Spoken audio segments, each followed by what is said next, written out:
el subtítulo que yo me traje para esta ocasión fue Mejoramiento del desempeño humano para establecer ambientes de trabajo sanos y seguros. Desde que nosotros salimos de nuestra casa y pisamos una empresa, llegamos a otro lugar de donde venimos, donde hay personas.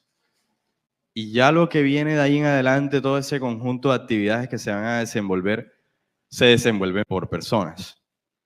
Empieza a existir una serie de fenómenos, una serie de sucesos complejos que no tenemos, digamos, una dedicación a entenderlos a veces y a tratarlo en correspondencia para luego tener alguna finalidad de lo que sea. Trabajar, comunicarse, entregar un producto, prestar un servicio, hacer una asesoría o lo que sea. Entonces aquí el foco es el humano. Listo. Ahora vamos a ver cómo la parte del humano genera o lleva o conduce a los desempeños de seguridad y salud en el trabajo, que en muchos casos vemos todo un panorama negativo y no vemos el panorama positivo. Entonces ahora vamos a ver un poco cómo se va desmenuzando eso. Ok. Bueno, la presentación mía, no voy a tratar de extenderme, he tenido bastantes formaciones, actualmente adquirir el título de magíster en la gerencia de la seguridad y salud en el trabajo de la CUC. También soy especialista, soy ingeniero industrial de base, tengo conocimientos en fundamentos como auditor de las normas de gestión, tanto para la seguridad y salud en el trabajo como la de la calidad, la parte ambiental, seguridad vial, el operador económico autorizado, que es para la seguridad de la cadena de suministro, es el estándar propio de aquí de Colombia, nos apoyamos con la DIAN, la Policía Antinarcótica. Y también he estudiado otros ejes temáticos en el que he tenido bastante interés. Me ha tocado ser auditor durante muchísimas horas, en varias ocasiones de distintos sistemas. He tenido la oportunidad de abordar ya los temas de lavado de activos, financiación del terrorismo, programas de transparencia y ética empresarial y algunos otros adicionales que también me causan interés, como la continuidad del negocio, los antisobornos, ¿sí? Entonces, como para que vean que hay una serie de cosas que no se trata simplemente de decir que tengo más títulos, se trata de ver cómo eso lo estoy llevando a la organización y qué necesidades está presentando la organización en eso. Ahora, ¿por qué les cuento todo eso?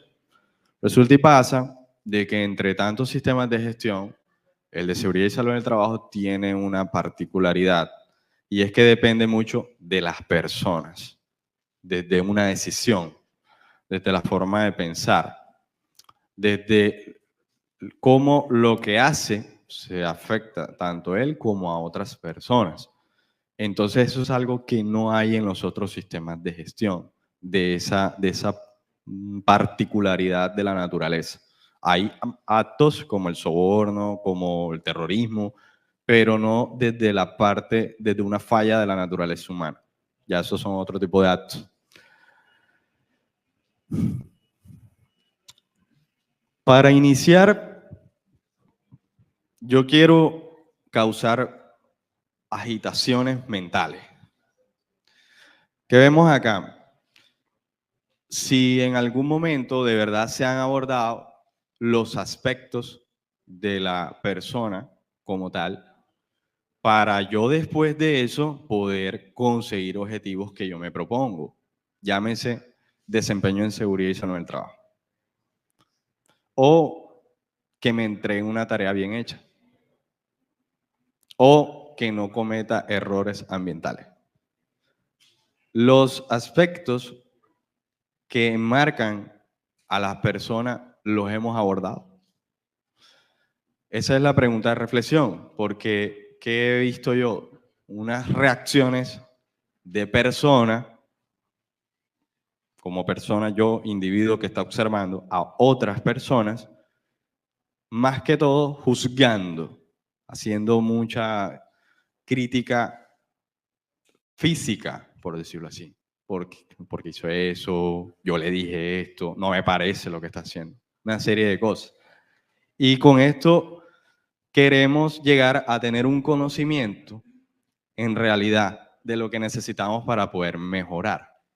Asimismo, podemos decir que la seguridad es un resultado colectivo eficaz que se le llama barrera por varios autores, pero que parte del aseguramiento individual.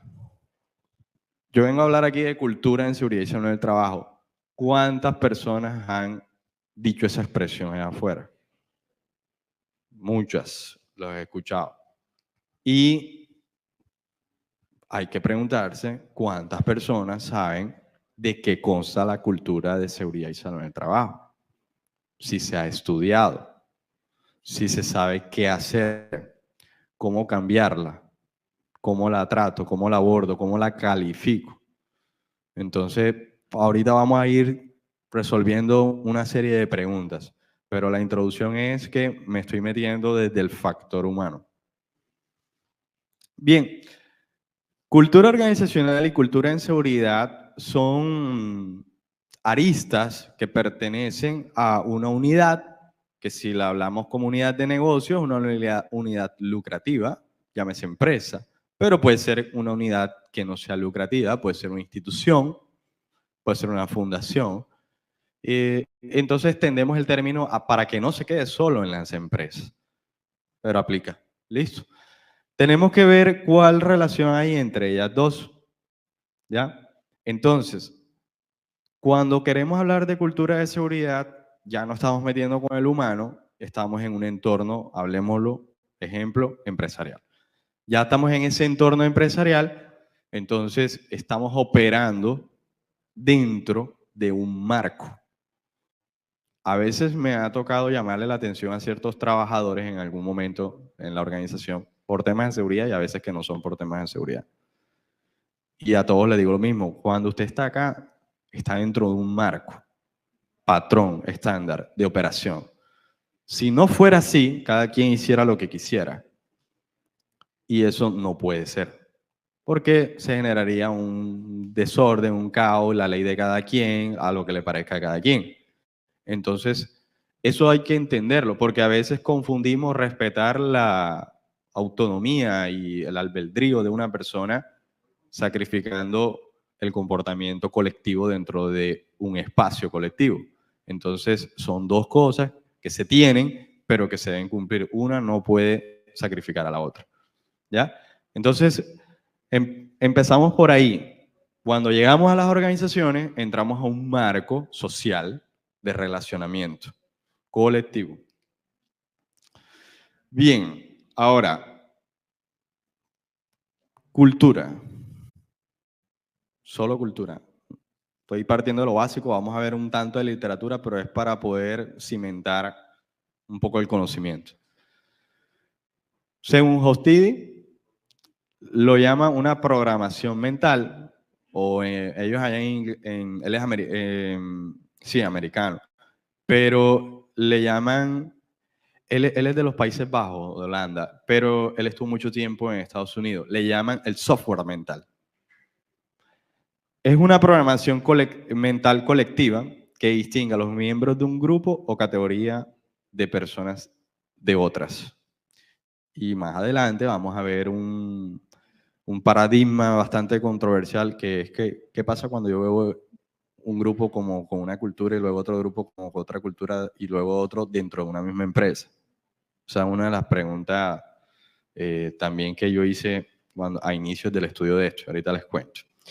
Entonces, Hostidi describe de esa manera la cultura. Cuando a alguien les menciona el término cultura, para resumirles un poco las distintas teorías y explicaciones, traten de traerse una palabra que yo utilizo mucho y es caracterización. O sea, cuando vean cultura es algo que está siendo caracterizado, en este caso, por un conjunto colectivo de algo, de lo que vamos a hablar.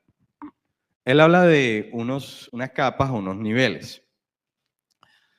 Los símbolos son algunas representaciones que se pueden observar y que distinguen a ese conjunto colectivo de algo y fácilmente podemos tener esa noción de ese algo. Héroes son algunos personajes. Aquí entra lo que puede ser real o ficticio. Si alguien les habla de Superman, mucha gente va ya a entender de qué estamos hablando. Si estamos hablando de algunas películas, si estamos hablando de cómics o algo parecido.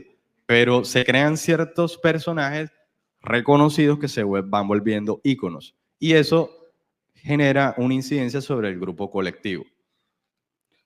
Los rituales son los que se llaman acciones, prácticas, que vienen desarrollando y que caracterizan al grupo.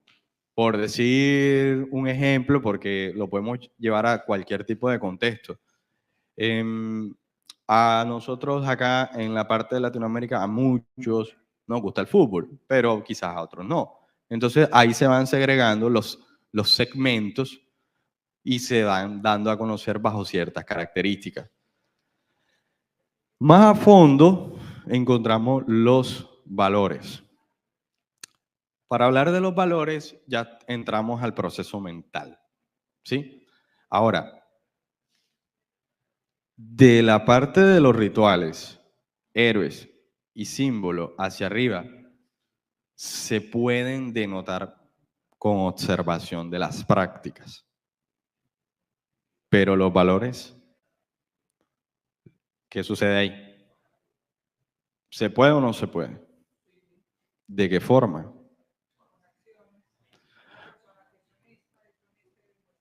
Se van viendo, ¿cierto? Eso se llaman procesos deductivos, que tienen su margen de error. Pero así se hace. Y de hecho ahora vamos a ver otro fondo un poco más profundo, que pareciera complejar la ecuación, pero vamos a explicarlo. Entonces, de esta manera se van caracterizando una unidad colectiva. Ahora, ¿qué relación hay entre la cultura y el aspecto individual? No he dicho nada de seguridad hasta el momento. Bien, la naturaleza humana se hereda, genes, el hombre, de su evolución, es universal, la raza es una, lo que son distintos son las etnias. Tiene esa característica fisiológica, natural, de su evolución. Si nos quedáramos ahí y empezáramos a estudiar todo lo que pasa ahí, nos vamos a la antropología. ¿Listo? La cultura es aprendida, es específica de un grupo o de una categoría. La palabra que más tienen que traer a la mente es caracterización, se caracteriza. Y la personalidad se puede heredar y se puede aprender, que es lo que sucede con los niños. Porque la referencia a los niños son los papás, hasta que sale un segundo hermanito y se va volviendo referencia del hermanito menor. Y también es específica de individuos, es un constructo propio y por eso ven que mi hijo Juan es así y mi hija María es así, él es muy diferente porque se van construyendo personalidades. Esas son relaciones que se van dando. ¿Y por qué las hablamos? Porque cuando vamos a una empresa, notamos que hay personalidades, notamos que hay rasgos, notamos que hay personas que vienen con ciertos aprendizajes y realizan sus prácticas porque vienen con esos aprendizajes y todo eso pasa en las empresas. También pasa bueno en las empresas, pero me voy a quedar ahora con toda la ponencia en la parte de la unidad empresarial. Entonces, hay que tener eso presente al momento de hacer intervenciones, al momento de saber dirigirse, al momento de pedir las cosas. Ahorita que están hablando de liderazgo, están hablando de distintas habilidades que un líder debe tener para movilizar un conjunto de personas hacia unos objetivos. Entonces, si no entendemos esto, muy difícilmente se va a lograr. Entonces hay que saber cómo funciona el humano. Bien, un poco más robusto encontramos la cultura empresarial y aquí traigo al doctor Edgar Schein. Lo voy a leer tal cual, comilla. Modelo de presunciones básicas inventadas, descubiertas o desarrolladas por un grupo, ahí está la parte colectiva, dado a ir aprendiendo a enfrentarse con sus problemas de adaptación externa. Primera parte, van a enfrentar problemas que provienen de la parte externa y van a hacer una integración interna, un propio desarrollo, que hayan ejercido la suficiente influencia como para ser consideradas válidas. Hay una adopción. A veces, miren, pasa en la academia. Yo como docente puedo tener mucho conocimiento, sé que está aprobado, validado, y yo puedo transmitírselo a los estudiantes. Pero si yo no logro convencerlos, nunca se va a adoptar, por mucho que yo lo sepa. Entonces, la adopción es lo que permite que se puedan considerar como válidas por ese conjunto. Y en consecuencias, ser enseñada a los nuevos miembros, entre ellos mismos con los nuevos miembros, ya no necesitan del instructor, como modo correcto de percibir, pensar y sentir esos problemas. Pareciera que la definición estuviera enfocada a cuando hay problemas, pero después que uno se lee el libro del doctor Edgar Schein de liderazgo empresarial, se concluye de que frente a una adversidad, la manera en la que va a reaccionar la persona es lo que tiene adentro en su presunción más básica que lo caracteriza. Lo que viene después viene por enseñanza y aprendizaje, porque alguien me lo dijo, porque alguien me lo dio. Pero si pasa una emergencia y ustedes ven que una persona sale corriendo, en su presunción básica, el miedo, que es una reacción que ya él tiene, es lo que lo caracteriza desde la base del fondo que él puede tener. Y entonces, ¿por qué tantos entrenamientos no sirvieron? ¿Por qué tantas capacitaciones dónde quedaron? Porque nunca hubo una adopción considerada válida que llegara hasta el fondo de su presunción básica como para saber reaccionar. Entonces estamos hablando desde el fondo de una persona y llegar hasta allá no es sencillo, no es fácil, es difícil. Ahora, vamos a ver otras perspectivas. Estos son unos autores españoles que han investigado mucho el tema y vamos a leerlas simplemente como para saber cuál es la característica de ellos. Primero, sistema de creencias y asunciones de una organización que son compartidas por sus miembros y fundamentan las interpretaciones de lo que ocurre en ella y otros fenómenos relevantes. Siempre va a tener la característica colectiva, estamos hablando de cultura, sistema de creencias y asunciones. Rodríguez dice que es un sistema de valores y creencias influido por las estructuras de las organizaciones, la tecnología y el entorno interno y externo para producir normas de pensamiento y acción que son compartidas por todos los miembros. Tiene más una incorporación estructural desde la unidad empresarial. Esa segunda definición. Y Quijano dice que es una visión compartida de las empresas formada por un sistema integrado de diferentes elementos que nutren la identidad social de las personas que pertenecen a ella, guían su comportamiento y ofrecen criterios para saber qué conviene en cada nueva situación y cómo resolver los problemas que pueden presentarse. Él sí se nos trae el tema de la adversidad para que las personas puedan saber enfrentar, pero nuevamente tiene una esencia de enseñanza, porque está en la búsqueda de la creación de una identidad social. Entonces, las definiciones vienen más rezagadas a lo que dijo Schein en el fondo. Entonces, miren cómo van saliendo las perspectivas.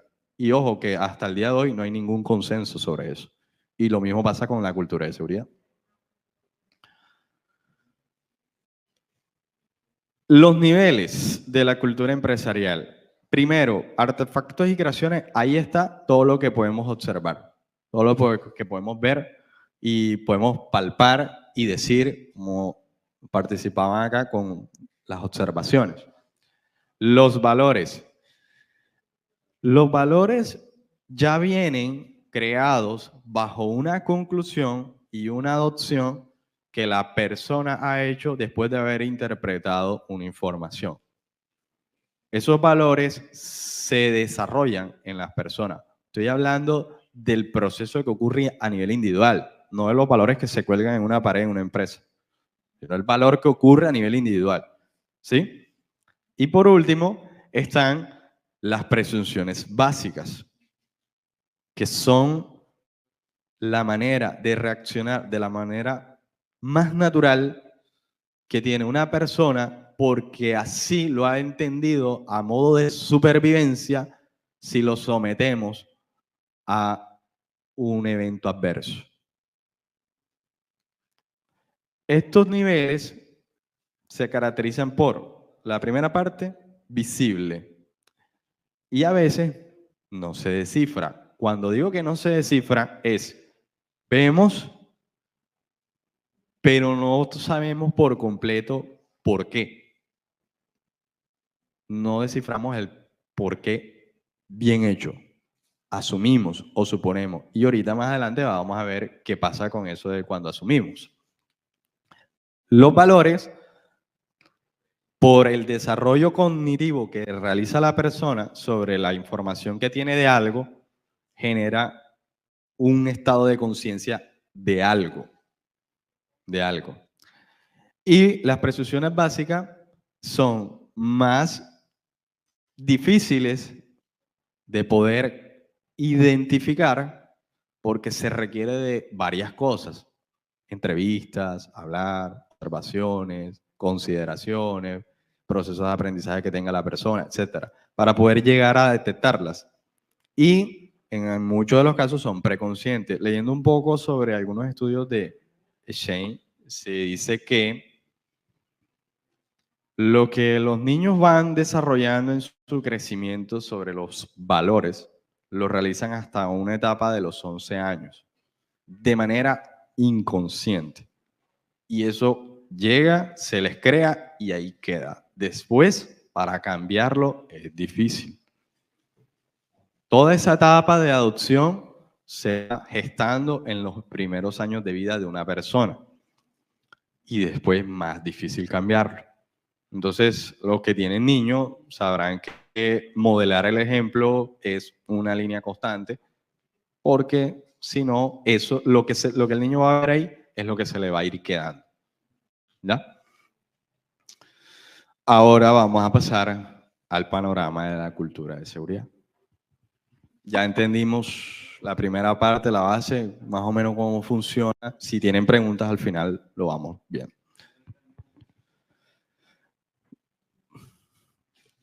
Para empezar, hablemos un poquitico de las eras. Entre la década de los 50, 60 y 70, hablando de seguridad y salud en el trabajo, seguridad industrial, seguridad, van a encontrar ese término cuando lo investiguen como cultura de seguridad, no como cultura de seguridad y salud en el trabajo. Es simplemente un ajuste que yo hice acá para el tema de Colombia. Y mucho de lo que van a encontrar es seguridad industrial, y les doy la razón. A nivel del desarrollo industrial, de la revolución industrial para acá, es cuando se empieza a estudiar, porque la seguridad siempre ha estado desde cualquier labor, con los problemas que ha tenido, pero desde la revolución industrial para acá es cuando se empieza a estudiar un poco más el tema, pero a modo de disciplina, de ciencia, ¿ya? De los años 30 para acá. En esta época que ahondan un poco más los estudios ya con información de muestra, la seguridad se caracterizaba por las fallas que ocurrían a nivel de la parte técnica, los equipos, las máquinas, fallas de componente, equipos de vapor, etc. Más adelante, entre los 70 y los 80, empiezan a haber unas fallas que se caracterizan un poco por la manera de administrar ciertas actividades para desarrollarlas con seguridad. Por ejemplo, criterios de incompatibilidades entre sustancias químicas. Entonces, claro, era una persona, cometía el error y todo, pero desde los criterios ya habían problemas. Entonces, se caracteriza por fallas en la gestión de la seguridad y salud de trabajo. A medida que eso va pasando, llegamos hasta la parte del humano y ¿qué digo? Desde esta primera parte de la izquierda hacia la derecha, que lo de la izquierda se va mejorando. Ustedes han visto cómo un carro ha evolucionado de un modelo 80 a un modelo 2025, que así lo llaman sin que llegue el 2025, porque es lo que van a liberar.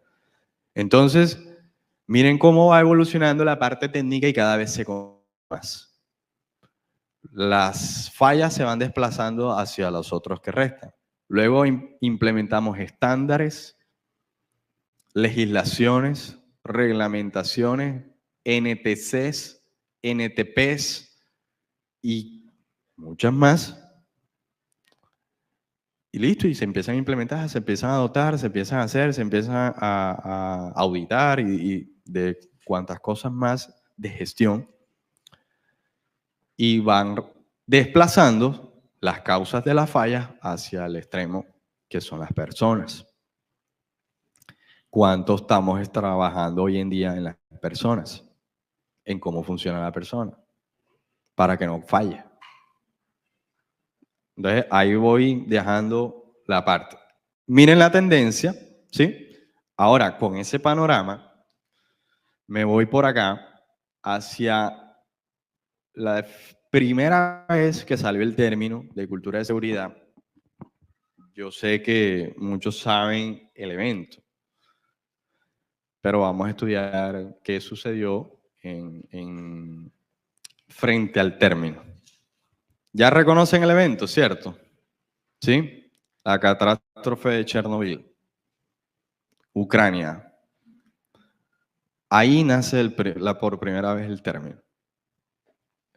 La catástrofe fue en 1986, pero ahí sale el término. Pero la explicación del término vino después.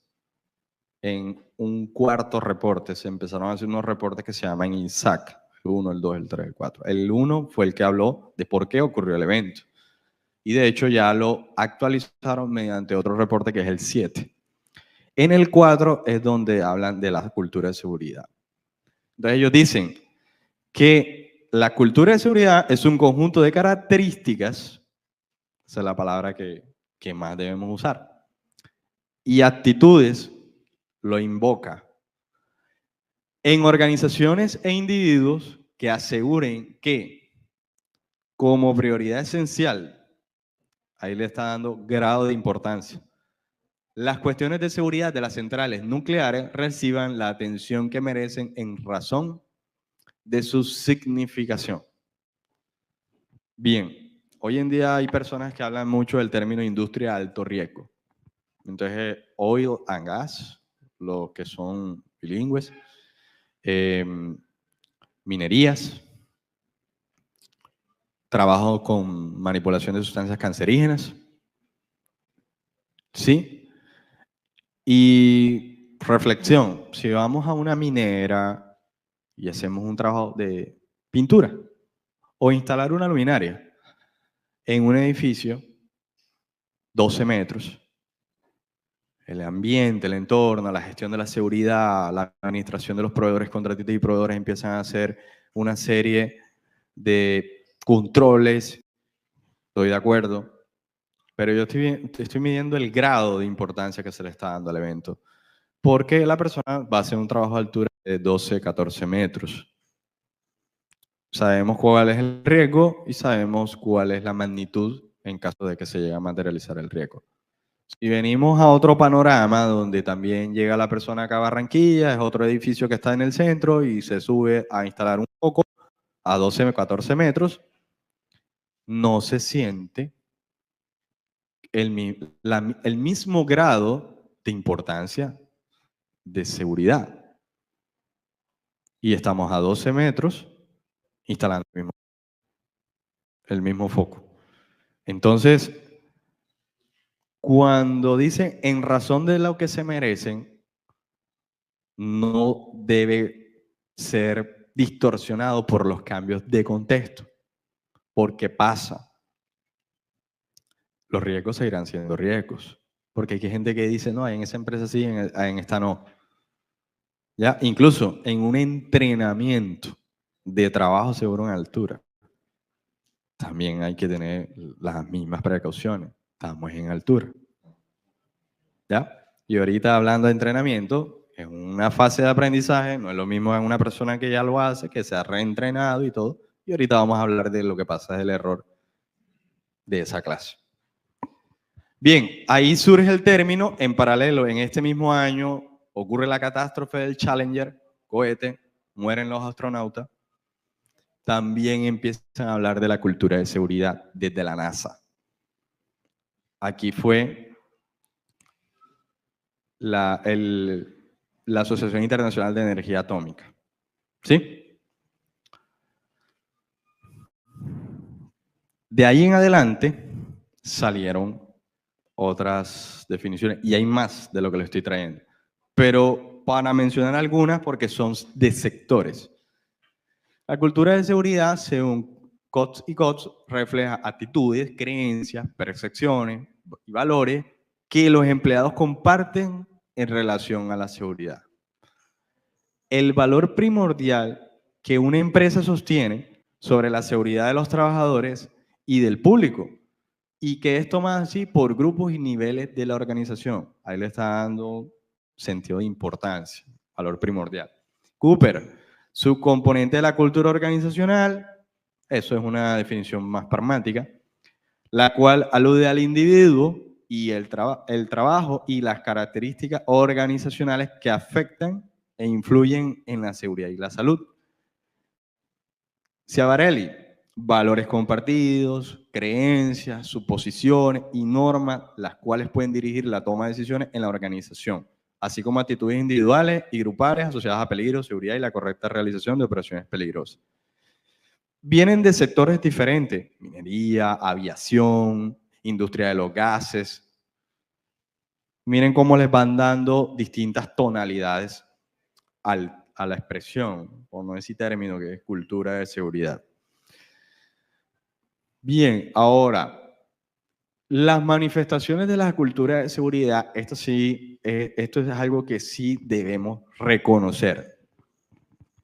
Vamos a verlo y cuando lo vean, vayan imaginándoselo en sus entornos de trabajo o de operación. Primero, el marco jerárquico corresponde a toda la estructuración de alto nivel que se planifica para la seguridad. Y aquí hay un apartado especial para los gerentes, que se le delegan responsabilidades específicas con muestras de desarrollo específico. Si alguien quiere ver qué se debe hacer aquí en esta parte, yo les puedo referenciar el Reporting SAC 4, porque dice qué y cómo. Entonces aquí se estructura toda la política y el despliegue de la gestión de la seguridad desde el nivel directivo. Pero el matrimonio se completa con la respuesta de los individuos. No vamos a la línea operativa, pero son todos, incluyendo proveedores, contratistas y visitantes, que a veces nosotros no hacemos seguridad para los visitantes, sino nada más para los trabajadores y el contratista. Entonces, ha pasado visitantes que se accidentan o que pueden cometer un error que afecta a los demás. Entonces, no lo podemos dejar rezagado. La respuesta de los individuos, pues se visualiza mucho con las aplicaciones de competencia, sus actos, los controles que ejercen, porque a veces creemos que la seguridad es como que de un grupo y no de todos. Entonces, aquí los individuos es todos los que estén en la unidad participando, ¿ya? El proceso tiene que ser simbiótico y se requieren de líderes para llevarse a cabo. Cuando hablaba con Heidi, planificando todo el eje temático, ella veía cómo la interacción entre un tema y el otro tema. Pero yo le decía, debemos primero prepararnos como líderes. Porque cuando uno no tiene conocimiento, uno sale a buscarlo, ¿ya? Pero el liderazgo es un desarrollo de toda una vida que requiere mucho tiempo, constante aprendizaje y reaprendizaje. Con cultura de seguridad para desarrollarla, ojo, desarrollarla, o transformarla, o evolucionarla, se requieren líderes. Abro aquí un debate corto y es que algunos han hecho, bueno, ¿la cultura es algo que no tiene y se desarrolla o es algo que tiene en cualquier tipo, característica, estado? La mayoría de los que han tocado el tema es que la cultura siempre está. Lo que pasa es que no está en la característica ideal.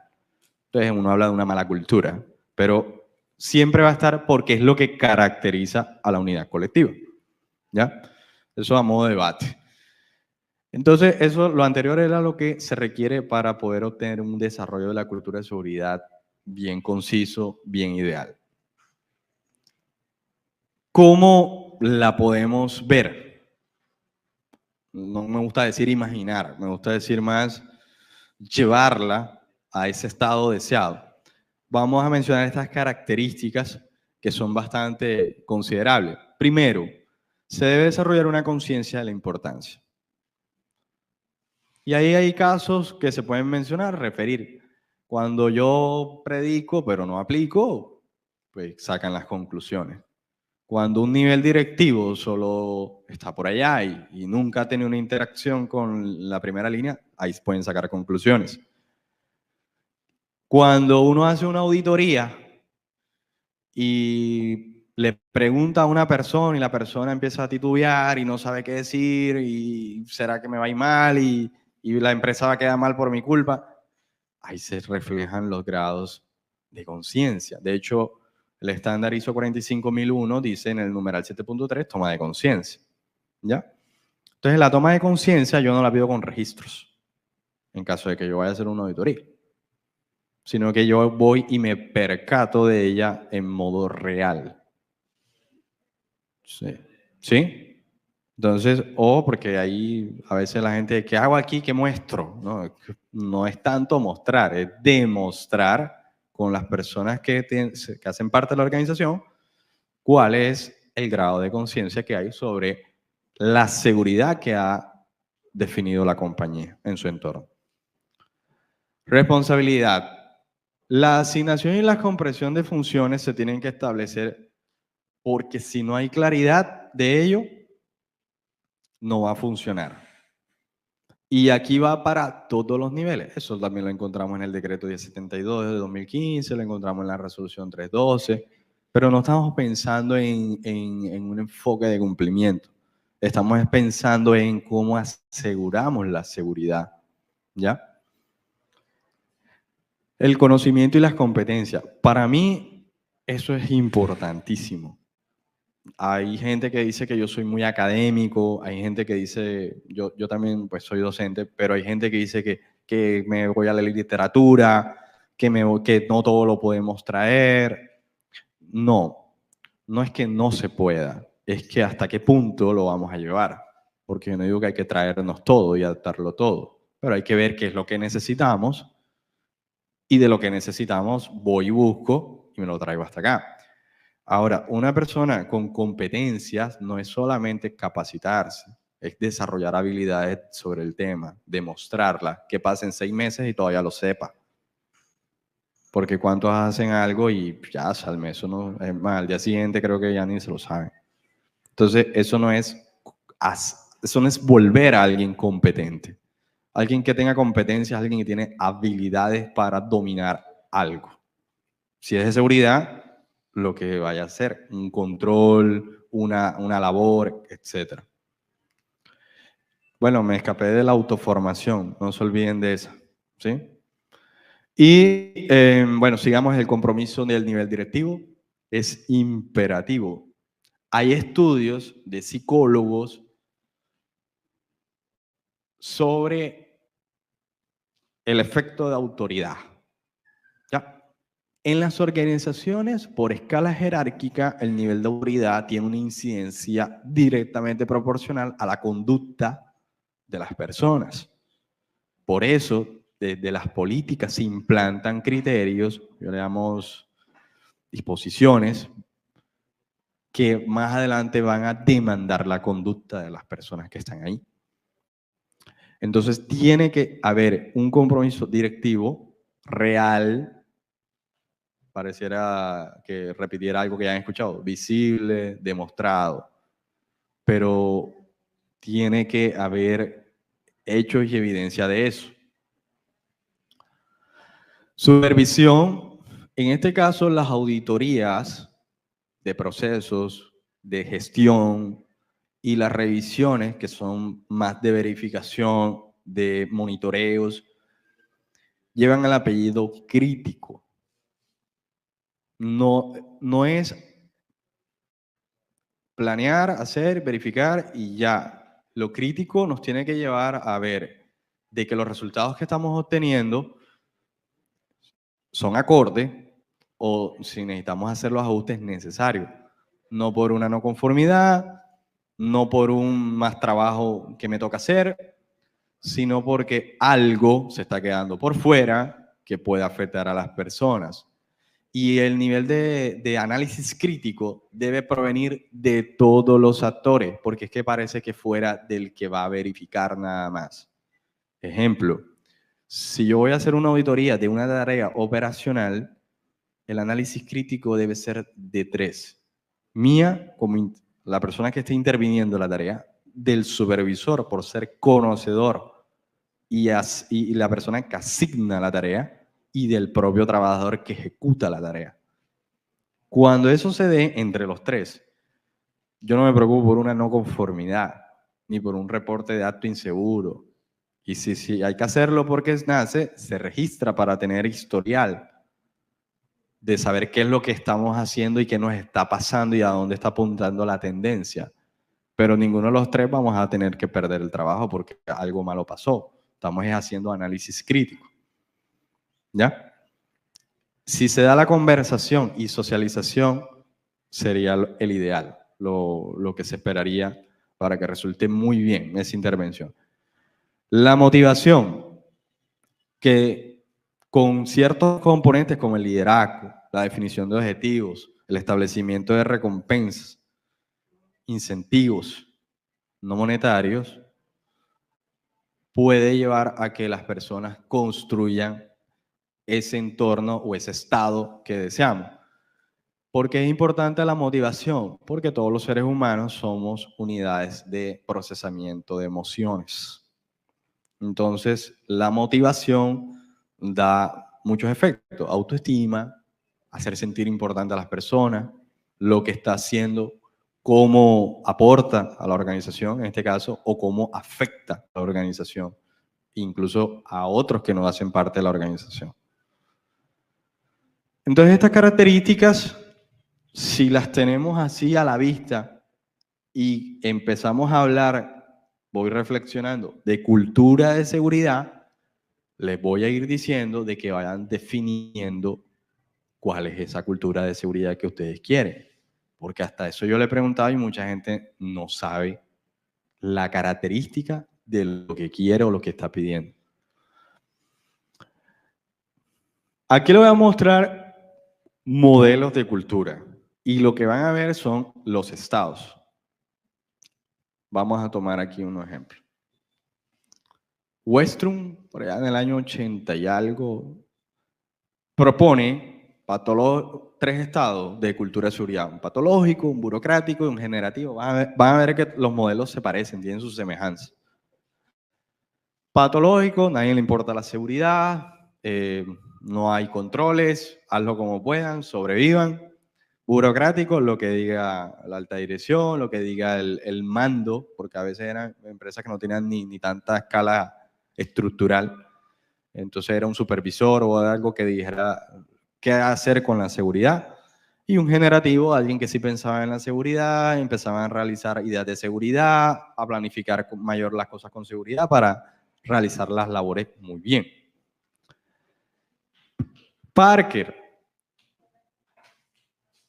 El doctor Parker menciona una escala muy buena, muy interesante. Yo la uso mucho de referencia. Voy a leerles. Primer nivel, patológico. El segundo es reactivo. Suena de pronto algo así como DuPont. El tercero es el calculativo, proactivo y generativo.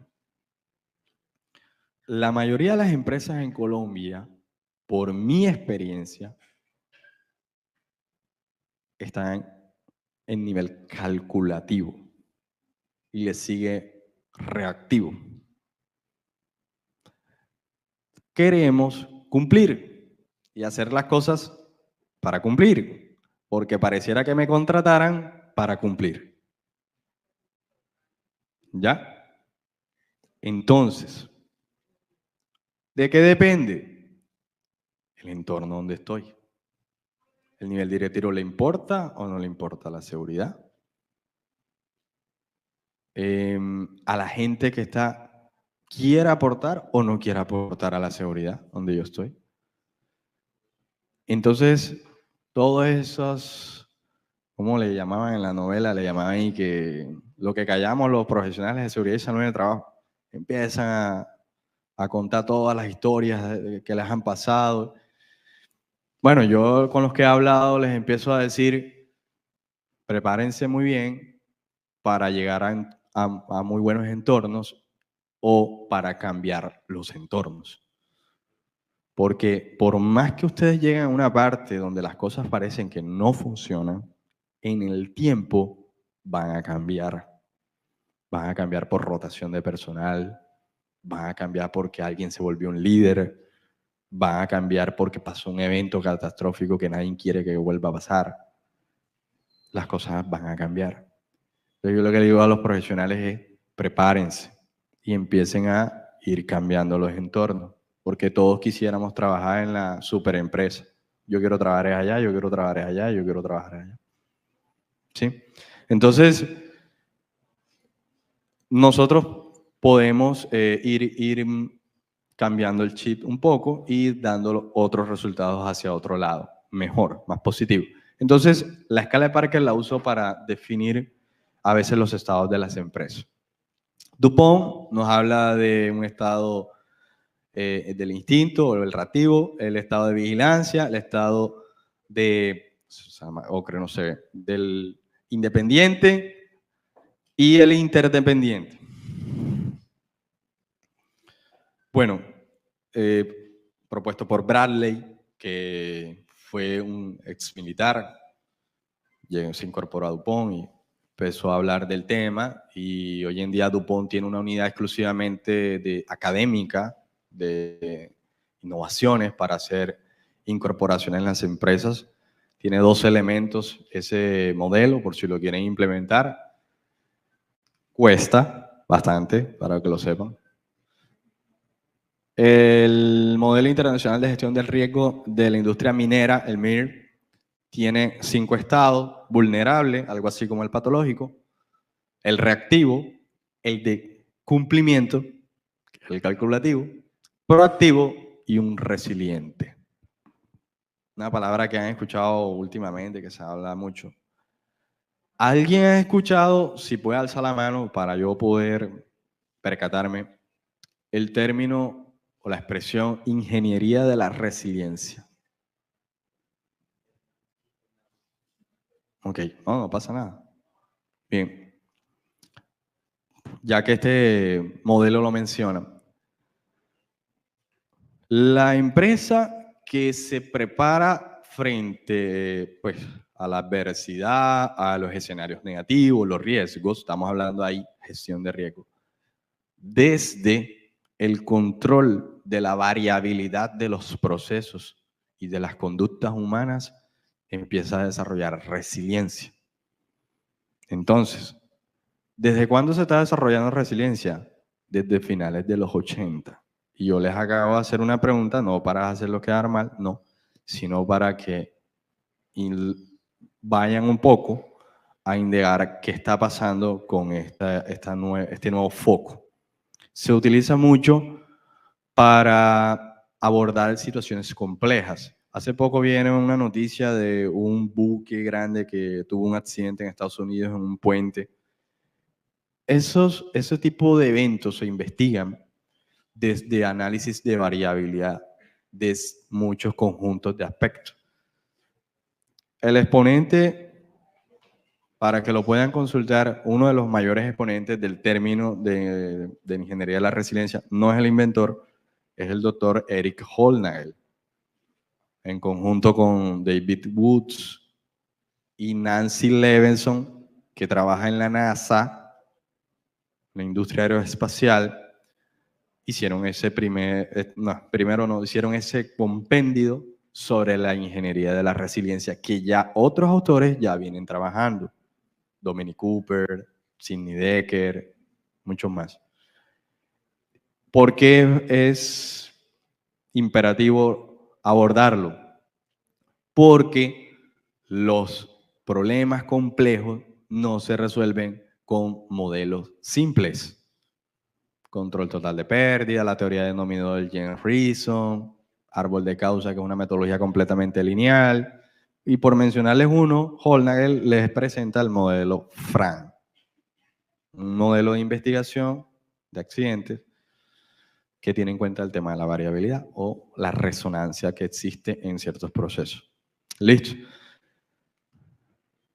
Cliff, australiano, tiene 4 niveles: el de emergencia, algo así como el patológico o vulnerable; gestionado, algo así como el calculativo; el involucrado, donde ya hay mayores relaciones y hay un poquito de interdependencia; y el de mejoramiento continuo, donde ya nacen y surgen nuevas prácticas de control, algo así como la escala generativa en la de Parker.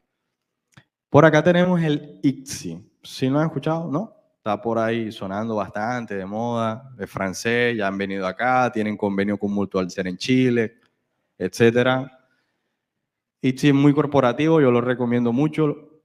Presenta 4 estados: una cultura fatalista, cultura de oficio, una cultura directiva y una integrada. La cultura de oficio es la cultura operativa, la que el personal hace, pero la alta dirección no está acatando, no está recibiendo. La cultura directiva, la alta dirección está enviando, pero el personal operativo no está aplicando. Y el matrimonio entre ambos nos da una cultura integrada, que es el ideal, lo que se espera. Y tiene sus características y varios elementos, atributos. Ahí hay 6 modelos, hay más. Y los pueden buscar. Hay más modelos. Capas. Miren esto, porque esto pasa en todas partes, para que tengan un foco y para que sepamos qué hacer. Tenemos una capa directiva, nivel directivo, que si uno un día se vuelve invisible y se va a las reuniones de ellos y entra a sus salas y a su rutina laboral, va a haber una cultura. Ellos tienen un foco, en este caso, de la seguridad. Ellos no ven la seguridad como la ve el de la primera línea. Tiene un foco estratégico, están pensando mucho en el negocio, en si un evento grande puede destruir la empresa, paralizarla. Tienen otro foco. Está el nivel táctico, muchos profesionales de la ingeniería, muchos profesionales coordinadores, jefaturas, y el nivel operativo. Resulta y pasa de que en cada uno de los niveles se ven la cultura de modo distinto. Imagínense unas flechas. La del nivel directivo apunta para arriba, la del táctico apunta para la izquierda, la del operativo apunta en diagonal a la derecha. Entonces, ¿qué hay que hacer? Alinearlas. Y me han hecho entonces la otra pregunta. ¿Se alinea todo? No se alinea todo. Entonces, ¿qué se alinea? Se alinea lo más importante. Entonces, de todo un conjunto de elementos, de cosas, se tienen que identificar las más importantes. Algunos lo llaman factores críticos de éxito para los modelos de negocio. Eso es teoría de la gerencia estratégica. Pero identifican esos factores, esos aspectos, eso es lo que aplica para todo el mundo. Y es lo que hay que alinear. Porque si no, empiezan a empujar para distintos lados y no se logra el resultado. Por el contrario, se pierden esfuerzos, tiempo, dinero y quién sabe cuántas cosas más. Bien. El humano. Cuando hablamos de cultura, hay que pensar en colectivo. Pero para ir cambiando la cultura, tengo que entender el humano. Ahora aquí voy a pasar a un plano individual. ¿Listo? Voy a decir algunas cositas un poco profundas, pero no lleva el apellido de seguridad y a cada una de las cosas que les vamos mostrando o diciendo, lo vamos llevando al desempeño de la seguridad. Entonces, el desempeño humano, esta teoría de Wistrom y sus colegas, me gusta traerla bastante. Dicen, hay una serie de cosas que me van a marcar el desempeño humano. Primero, precursores del error humano. Hay unas predisposiciones que hay en mí como persona que me pueden marcar mi desempeño. Por ejemplo, si yo estoy irritado, es un precursor. Si yo estoy triste, es un precursor. Si estoy presionado por mi jefe para hacer alguna actividad, es un precursor. Ya tengo una predisposición para realizar una labor. ¿Ya? La toma de decisiones es un proceso cognitivo. Y en la que sigue le voy a explicar la escala de inferencia, la escalera de inferencia. Y aquí sucede algo, un proceso complejo, mental, aterriza en una decisión. Procedo. Si aquí falla algo en ese proceso cognitivo, el resultado va a ser una desviación que puede tener sus repercusiones en seguridad. ¿Listo? Problemas complejos. Cuando yo me someto a ciertos escenarios, por ejemplo, la toma de decisión, que es un proceso cognitivo, pero la tengo que tomar con 3 personas sobre un caso, ya yo tengo una interacción con otra cuestión.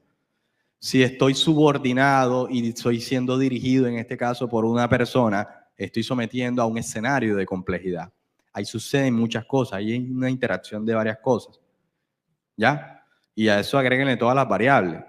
Cuando yo explico a veces seguridad vial, uno explica, ¿cómo manejas tú? No, yo voy manejando así y hablamos de que el riesgo es dinámico. Ok, y si manejas así y está lloviendo, ya la vaina es muy difícil. Y si está lleno de charco y no ves los huecos, es una rifa que te vas a ganar. Y entonces uno le va añadiendo como que variables, y cuando viene a ver, o sea, todo eso se vuelve una complejidad. Conducir es un proceso complejo. Es un riesgo dinámico. La gente cree que todavía un 4x5 era lo que resolvía el análisis de riesgo de eso, y ya vemos que no. Síntomas culturales. Si voy a realizar lo que sea, la tarea, y ya estoy dentro de un marco de operación caracterizado por, a nadie le importa la seguridad, sálvese quien pueda, ver a ver cómo hace, entonces ya también estoy siendo influenciado por unas fuerzas externas de un contexto que me está afectando. Mejor no digo nada porque si digo entonces tú me vas a decir allá. ¿Sí? Ese tipo de cosas. Yo creo que todos saben porque han tenido esas experiencias. De pronto lo que no sabían es hasta qué nivel de detalles estamos calificando las experiencias. Entonces, vamos resolviendo. El proceso inferencial, esta es la escala de inferencia. Pero quiero decir aquí que una persona, todas las personas sanas, y sano es eso, que tenga razonamiento, que no es una, en el buen sentido de la palabra, no estoy ofendiendo a nadie, una persona que no es sana para hablar del proceso inferencial, una persona que tenga un síndrome de Down, no tiene el razonamiento natural que provee, digamos, la toma de decisiones a niveles racionales de esta clase. No estoy ofendiendo a nadie. Entonces, del resto, todas las personas tenemos esta capacidad de razonamiento. Y miren lo que dice, va acompañado de una vulnerabilidad, eso se lo digo yo. Ese proceso es vulnerable. Ahora les voy a explicar por qué. Primero, hay una información disponible. Primer punto. Lo segundo es que se selecciona la información o algo de la información. Tercero, se realiza una interpretación. Yo creo que mi jefe quiere que haga el trabajo rápido. Por decir, yo creo. Supongo, entonces empiezo a asumir que eso es así y entonces me llevo esto y esta herramienta no me la llevo, etc. Todo está aquí en la mente. Genero una conclusión. Ah, bueno, entonces así lo voy a hacer.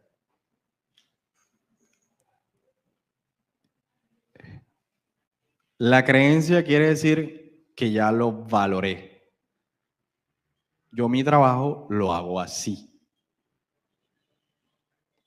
Ya mire por dónde va el proceso. Ya lo adopté, así es mi trabajo. Y hay mucha gente que dice esa expresión, yo trabajo así. Nunca me ha pasado nada. Se fue el otro. Y procede a hacer la tarea, la actividad, el proceso. ¿Listo? En esas fases, 7 pasos, algo puede fallar. Por eso es vulnerable. Y con que falle uno, hay una desviación. Sobre todo en la entrada. En la entrada. En la información seleccionada. Y miren esa, en la interpretación. Vea, yo creo que ustedes, les voy a decir dónde más han visto las diferencias de pensamiento. Hagan una investigación de un accidente con un comité. Y lo que le parece a uno no le parece al otro. Y el otro dice, no, pero esto va primero. Y ahí empiezan.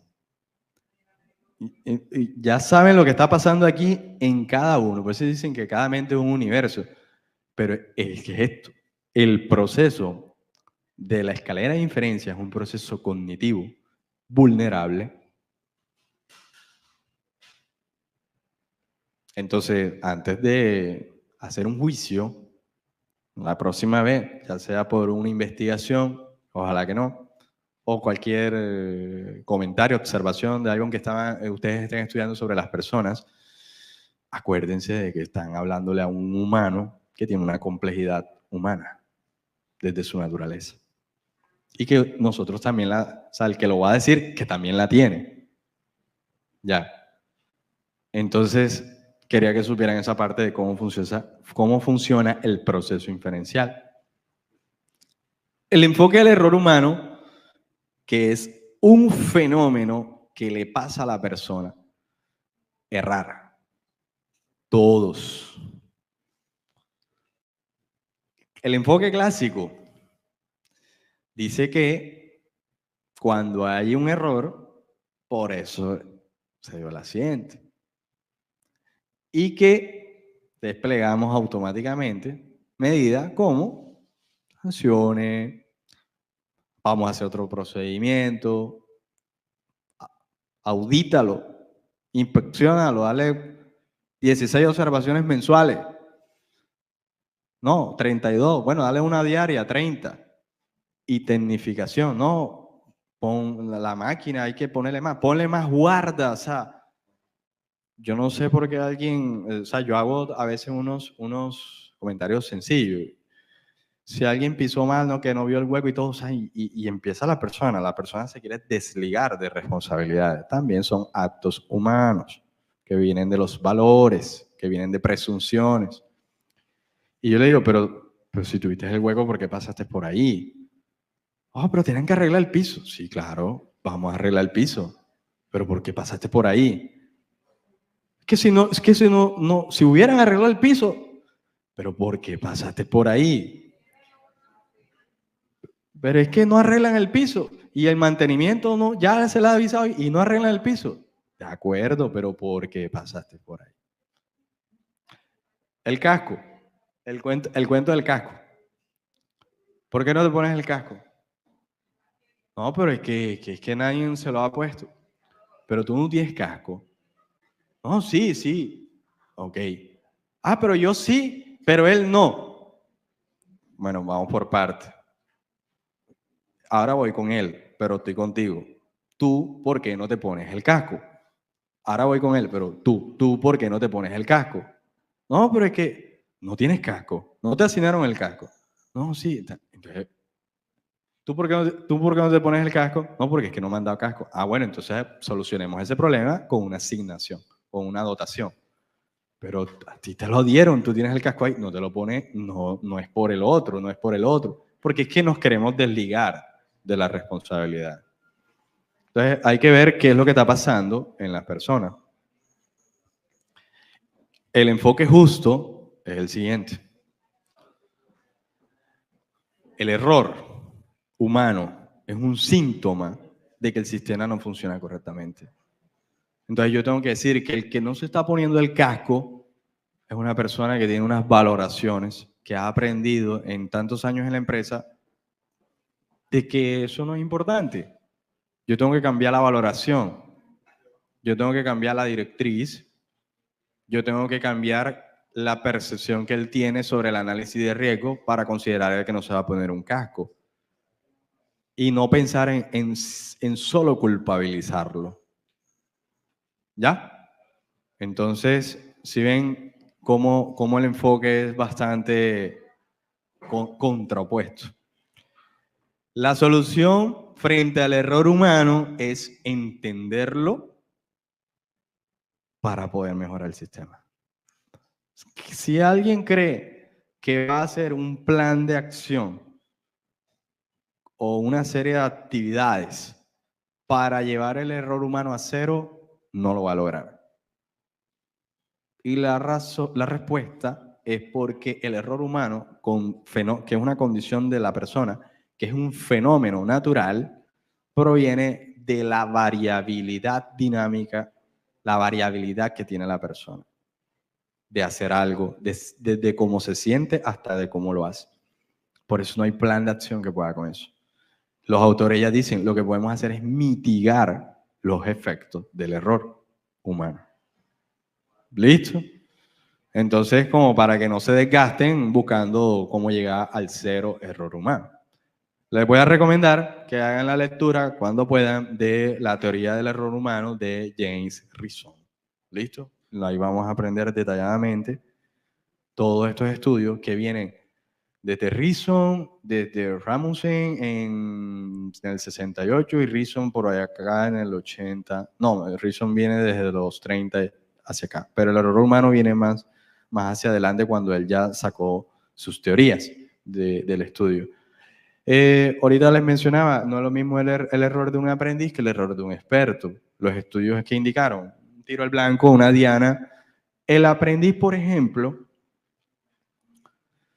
golpea aquí, golpea acá, golpea acá, golpea acá, golpea acá, golpea acá. Tiene una variabilidad mayor, ¿sí? El experto golpea más hacia un punto. Ahí, Entonces, el primero, ambos son errores. El primero lo calificaron como un error de desarrollo de habilidades. Necesita más práctica, es un aprendiz y tiene que ir desarrollándola. Su orientación está enfocada a eso. En cambio, que el del segundo lo enfocara a un error del sistema. Todo lo que está en el entorno del experto que lo está afectando. Pero él ya por habilidad tiene algo, pero a él lo están afectando, son otras cosas que lo hacen equivocarse. Entonces son dos errores distintos. Hay que saber qué hacer con uno y qué hacer con el otro. ¿Ya? Bien. Ya vamos culminando para no cansarlo. El mejoramiento. ¿Cómo lo hacemos, verdad? Difícil. Parece que nos toca volvernos psicólogos, sociólogos y antropólogos. Los sociólogos estudian mucho las dinámicas colectivas, la sociología, ¿sí? El antropólogo viene más desde la naturaleza de las personas.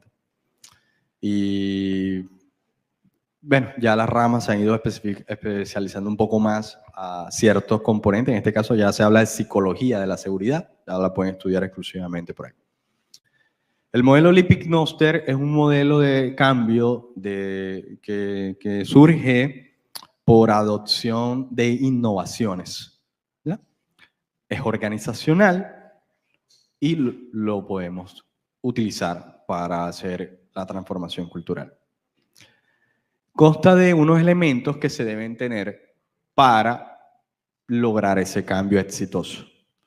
Visión, consenso, habilidades, incentivos, recursos y plan de acción. Voy a explicar una línea porque las demás ya vamos repitiendo. La visión es lo que se desea, que se ha trazado. Es claro, no es clara, que se desea, que quiere. El estado deseado. El consenso. Como no soy solo, yo creo que hasta la empresa más unipersonal tiene que relacionarse con un cliente. ¿Ya? Entonces hay que hacer un consenso. Se debe involucrar a todos los que van a ser parte de ese proceso. En una organización, todos. ¿Ya? Incluso a veces terceros, proveedores, contratistas que afectan las operaciones. Clientes. A veces cuando se hacen pagos con software propios de empresas, hay que ver cómo el cliente va a hacer sus pagos, etc. Habilidades. Es necesario. Ahorita se habló de liderazgo. Es imperativo tener líderes para una transformación cultural. Si no, no creo que se pueda lograr. Por lo menos no conozco un caso donde se haga una transformación cultural sin un líder. Incentivos. Ojo que no estoy hablando de remuneraciones, sino de motivos, propósitos que se le entregan a las personas para hacer ese cambio. ¿Por qué lo voy a hacer si yo lo estoy haciendo así? ¿Qué tiene lo nuevo de importante para yo tener que cambiar? ¿Sí? Recursos, plan de acción. Si hago eso, llegamos al cambio. ¿Qué dice el modelo? Que si empiezo a fallar, se van a producir unos escenarios. Cuando no hay visión, pues ¿para dónde vamos? ¿Cierto? Si no hay consenso, sabotaje en este caso quiere decir de que cada quien va a hacer lo que quiere, van a coger para otro lado. No, pero ¿por qué lo tuyo? No, lo mío. O sea, entonces todo eso es lo que quiere decir. Cuando no hay habilidades, ¿cómo lo hago? Yo no lo sé hacer, nadie me ha explicado, nadie me ha enseñado, es que no me han dicho cómo. Viene un tema de ansiedad. Cuando no hay incentivos, resistencia. Porque voy a cambiar. Si lo estoy haciendo y yo me siento bien de esa manera. Cuando no hay recursos, pues imagínense, hay frustración. Vamos, nos están pidiendo algo y de la nada. Y cuando no hay acciones, hay un arranque en falso. Así le llaman, pero es una expresión en inglés. Arranque en falso de que, bueno, y vemos cómo lo hacemos. No, eso no funciona así. Sí, en el camino, sí. No, eso no funciona así. Bien, el estándar ISO 10010 de 2022 es la norma que nos ayuda a hacer mejoramiento de cultura de la calidad. es el único estándar que tiene para gestionar la cultura, el de las normas ISO. Yo me basé en este, lo tomé como una base de mi proyecto y someramente, les explico, tiene una estructura casi de alto nivel, empezando por la comprensión del contexto, definición del nivel cultural, es lo que se desea llegar, el análisis y la evaluación de la cultura actual, importante, acciones para lograr la cultura deseada, ahí van saliendo los iconos. Esos son los planes de acción, el despliegue, pero ahí, hasta ahí lo estoy definiendo. Y la que sigue es la adopción, la incorporación. Ok, bueno, vamos y hagámoslo. Sí, está quedando. No, esto no se está haciendo. Y por último, el mantenimiento y mejora de la cultura. Me voy a devolver un momentico porque no sé qué pasó, no sale lógico. El mantenimiento y mejora, que no es solamente por cerrar el ciclo. Ojo, que aquí Sheward, todavía alucimos que Deming hizo el ciclo, no, Deming lo explotó. Sheward, que hizo el ciclo PHBA en los años 30, sí, él lo hizo y todo. Pero aquí ese mejoramiento y mantenimiento de cultura ya tengo una cultura adoptada, ojo porque los cambios me hacen que esto no se desfase. Rotación de personal, ¿qué pasa si me llega más personal y no le hacemos onboarding, lo que llaman el personal de gestión del talento humano, que me van desplazando la cultura? La persona no tiene que desplazarme la cultura a negativo, sino a positivo en caso tal. Y si la cultura ya llegó a ese paso 6 de que ya llegué a mi ideal, la cultura debe incorporar a la persona. ¿Listo? WFS es Charlie Winston y sus compañeros Juan Manuel Fuertes y Mariano Sordelli. Él propone realizar un diagnóstico importantísimo sí o sí. Si no sabemos cuál es el panorama, qué es lo que está pasando, cuáles son los precursores de error que hay en las personas de esa organización, pues vienen unos planes de acción que yo no sé a dónde le van a apuntar, pero hay que conocer cuál es el estado de la empresa, de la cultura. Competencia. Se necesita no solamente formarse, capacitarse, entrenarse, todo ese proceso de enseñanza, sino asegurarla de que se da. Pueden hacer la prueba. Cojan a alguien y pregúntenle a los 3 meses de algo. Comunicación. Es importante transmitir el estado de la cultura que se desea con claridad, sin que fallen los procesos de inferencia para poder llegar a lo que se desea, sino desviación. Continuidad. Cuando se despliegan las acciones y el proceso se da, eso tiene que hacerse hasta el punto de que se adopte una incorporación completa. Los planes de acción es todo lo que vamos a hacer, todo lo que se va a aplicar, todo definido, con responsabilidad y todo. Para ya ir terminando, aquí les presento, bueno, este es el método que yo estuve desarrollando con mi compañero, proyecto, le llamamos método de convergencia. El diagnóstico es imperativo, se tiene que conocer cuál es el panorama. ¿Listo? Pueden utilizar todas las técnicas que quieran. Análisis de contexto interno, análisis de contexto externo, técnicas de extracción de información robusta, cualitativas y cuantitativas. El paso 2 es hacer convergencia hacia el modelo. En la convergencia, lo que busca es buscar ese modelo que queremos para la organización y nos basamos en algo que llamamos factores críticos de interés. En la organización hay unos factores críticos de interés en torno a la seguridad y en torno al negocio. Y yo tengo que articular esos factores con algún modelo que yo quiero. Ahora, yo puedo tomar uno de los modelos de los que yo les presenté o yo puedo inventar un modelo. El método está hecho para encaminarme a lo que yo quiera. Muchas personas no comparten la convergencia. En el caso de nosotros es una convergencia abierta al estado que se desea. Por eso lo vemos factible. Aquí aplicamos técnicas, le menciono una que es afinidad, la técnica de afinidad entre los factores y las variables del modelo. Como tercer punto, la evaluación de los atributos, que es, como ya sé a dónde voy a llegar y en qué estado lo quiero, yo me voy a autoevaluar cómo estoy frente a esos elementos del estado de cultura. Entonces aquí estoy bien, aquí estoy mal, aquí estoy bien, aquí estoy mediano, aquí estoy muy bien, aquí estoy muy mal. Y ahora sí, cuando identifico la brecha, de lo más importante es lo que tengo que cerrar, mediante pues planes de acción o mejoramiento. Pero aquí utilizamos una técnica que vamos a mejorar, es lo que más importa mejorar, lo que más necesitamos. Y esa técnica nosotros llamamos correlación cualitativa. ¿Ya?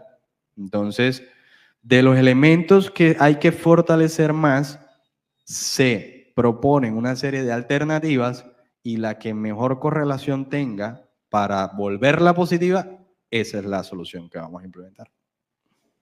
¿Listo? Entonces, ahí tienen ya 4 métodos que les traigo por si desean hacer un cambio de cultura, que no sé que no es sencillo, tiene ya una serie de características muy complejas. La fundamentación de todo lo que les acabo de dar, ahí se los dejamos. Yo creo que esto lo van a compartir, este material. Y para terminar, pues simplemente les dejamos el mensaje del Grupo Internacional Asesor de la Seguridad Nuclear. El más alto nivel de seguridad se alcanza solamente cuando todos están dedicados a un objetivo común. No hay que ser tan complejo para decir que si la seguridad es de una empresa, pues todos tienen que hacer la seguridad. ¿Ya? Entonces, ese es el mensaje. No sé ahora si van a hacer preguntas o algo en línea. Sí, muchísimas gracias al ingeniero Ricardo. Tenemos una pregunta en línea antes de iniciar con las preguntas en el público en general. Entonces, Cintia Cárcamo pregunta, ¿cuál de los modelos es el más recomendado? Muy aparte de que usted nos presentó ahora último su modelo. Bien, ese es un método, lo que yo presenté, un método de mejoramiento. Los modelos, algunos son creados por autores, otros pueden ser creados por una organización que si lo desea, tiene que definir. Son los estados, pero los estados simplemente son los calificativos. Lo que lleva el modelo son unos elementos. Eso es lo que hay que estudiar. Por decir un ejemplo, el elemento puede ser compromiso de la alta dirección, seguridad técnica como lo tiene el ICSI, puede ser relaciones con externos, proveedores, contratistas, visitantes, comunidades, instituciones, etc. Cuando el modelo ya se revisa, ¿cuáles son sus elementos? Eso es lo que yo tengo que ver en mi empresa. Bueno, que me falta o que tengo que fortalecer o porque no estoy en ese estado, sino que estoy por otro estado. Listo. El modelo es una base a seguir. Los estados son los calificativos de cómo estoy en el modelo. Ya. Ahora, Cintia pregunta que cuál modelo sugerimos. No hay un modelo que diga este es el mejor. Yo puedo aplicar incluso hasta todos. Si se lograron percatar de los detalles, los modelos traen estados. ¿Qué pasa si estoy en el estado de abajo? Estoy malito. ¿Y qué pasa si estoy en el estado de arriba? Estoy muy bien. Yo puedo coger algún modelo porque presenta una afinidad, porque me gusta, porque es más sencillo, porque tiene un ambiente al contexto industrial donde yo estoy. Por ejemplo, el MIR lo usan las mineras. Está creado desde el panorama minero. ¿Ya? Yo, bueno, sugerí para el proyecto en el que estaba desarrollando mi tesis maestral, el ICSI. Tiene un sentido más organizacional corporativo, empresas más corporativas que tienen mayores consideraciones a aspectos de decisión estratégica. Ese fue el que yo sugerí, pero cualquier modelo puede ser útil siempre y cuando sea implementado y lo llevemos a los estados que dice el modelo. Muchísimas gracias, ingeniero. ¿Hay alguna pregunta dentro del público? Ya sea para el ingeniero Ricardo o para la ingeniera Heidi. ¿Ninguno? ¿Seguro? Si no hay preguntas, las hacemos nosotros.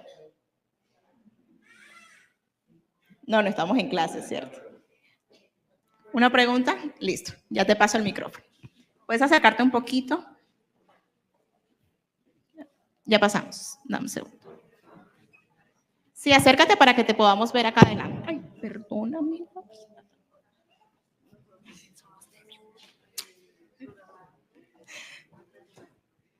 Sí.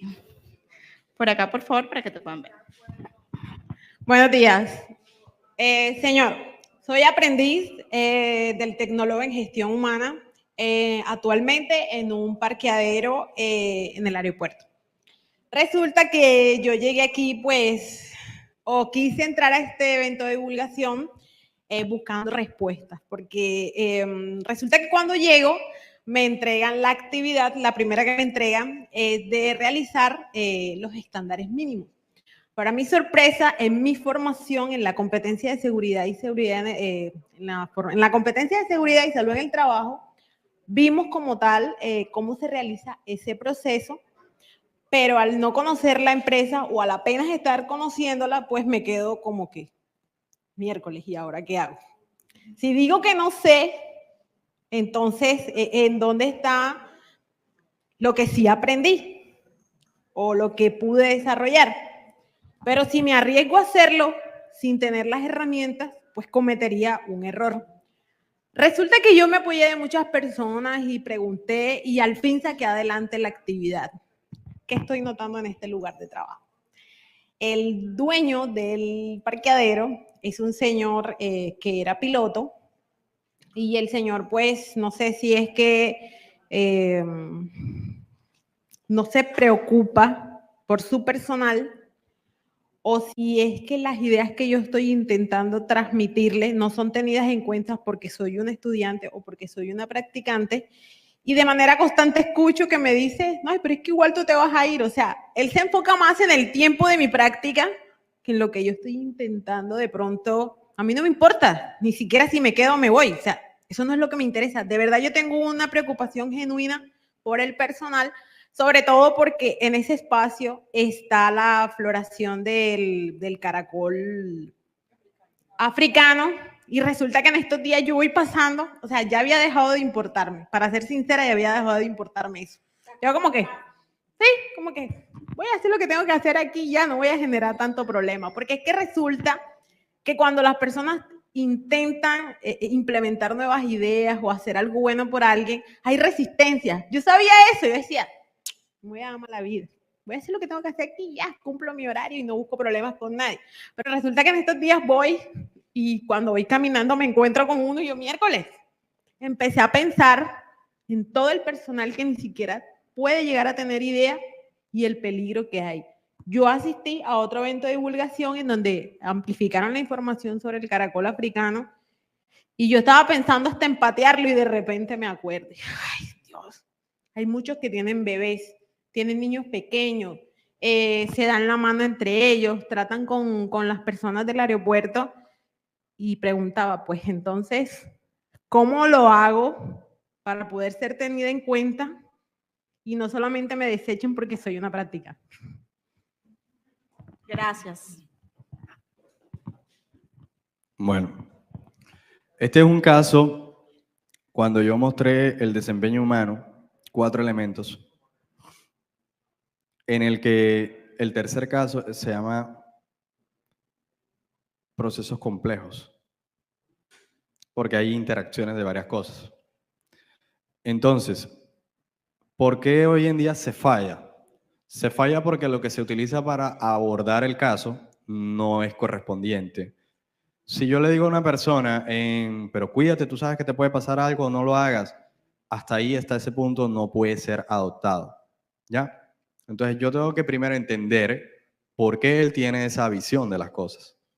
Cuando ya yo entienda por qué él tiene la visión de las cosas, entonces yo tengo que decirle algo que le haga cambiar eso. Es difícil, porque hay personas que vienen en función de un marco tradicional, ¿ya?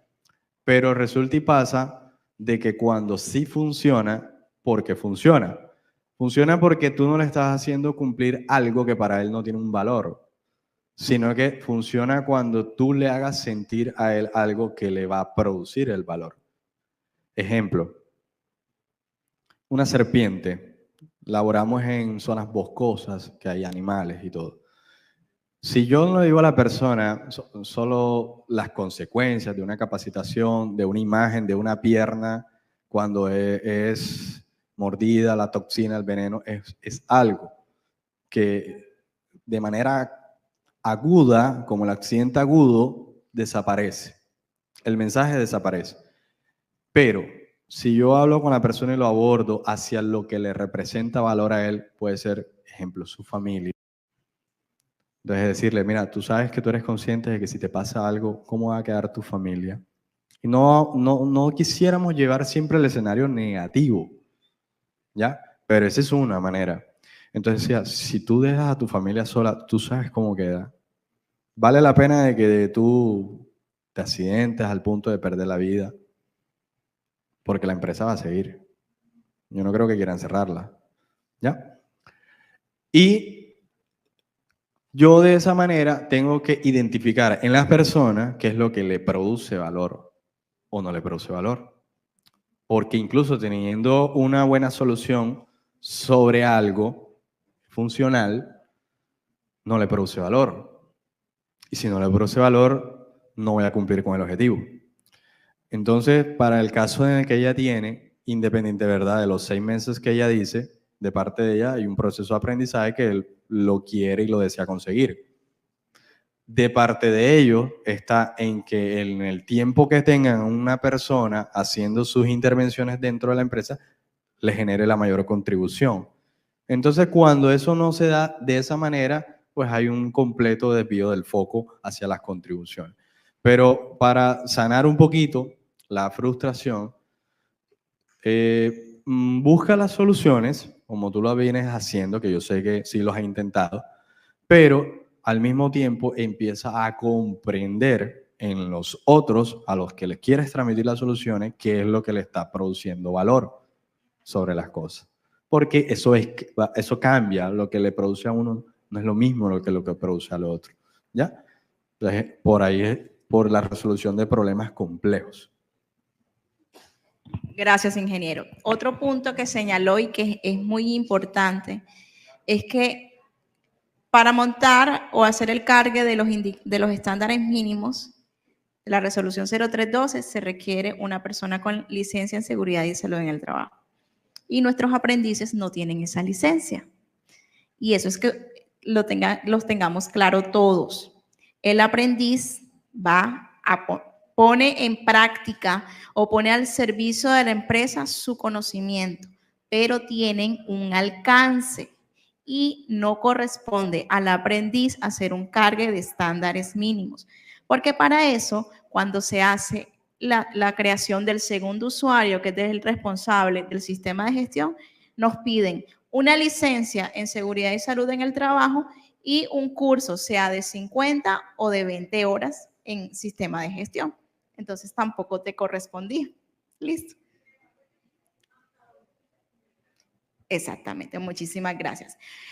Muchachos, chicas, chicos, no olviden, por favor, tenemos que diligenciar la encuesta de satisfacción colocando los nombres y el número de cédula como corresponde, porque de ahí es donde tomamos información o cotejamos con Sofía Plus para la expedición del certificado, porque este evento es certificable. Entonces, para que puedan ser certificados, deben tener diligenciada su encuesta de satisfacción con nombres y número de cédula que correspondan. O sea, alguien que nos diga qué aprendió de todo lo que hemos presentado.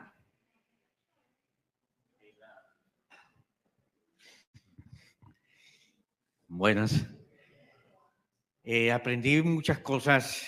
Ya hace rato pues terminé mis estudios en el SENA, tecnólogo en sistemas integrados. La cultura. Ingeniero, muchas gracias. La cultura es importante porque hay muchos compañeros de trabajo no tienen esa cultura, ¿sí? Y ahora se me vino a la mente que muchos, el SENA, otras instituciones educativas deben enseñarles a cada alumno la cultura de seguridad y salud en el trabajo. Que todos salgan con esa cultura que se debe respetar, que no es algo que uno está imponiendo, ¿sí? Pero que todas las instituciones educativas deben de llegar a esa cultura de seguridad, ¿sí? Y gracias, ingeniero. Repetido. Bueno, un punto a favor de la formación del SENA es que en todos los programas, como una formación transversal, está seguridad y salud en el trabajo. ¿Para qué? Para que realmente, como dice el profesor y como dice nuestro ingeniero Ricardo, se fomente la cultura del autocuidado, la cultura de la prevención y del relacionamiento con mi lugar de trabajo, con mi puesto de trabajo, porque no solamente interactuamos con equipos y máquinas, interactuamos entre personas. Y las personas somos las que hacemos los procesos. ¿Listo? ¿Alguien más quiere darnos su opinión de lo que aprendimos en la jornada del día de hoy? ¿No? Bueno, si nadie más tiene que decir, les agradecemos a todos y cada uno de ustedes por su asistencia, por su atención y porque regresen al SENA, porque el SENA es la entidad más querida por los colombianos. Muchísimas gracias.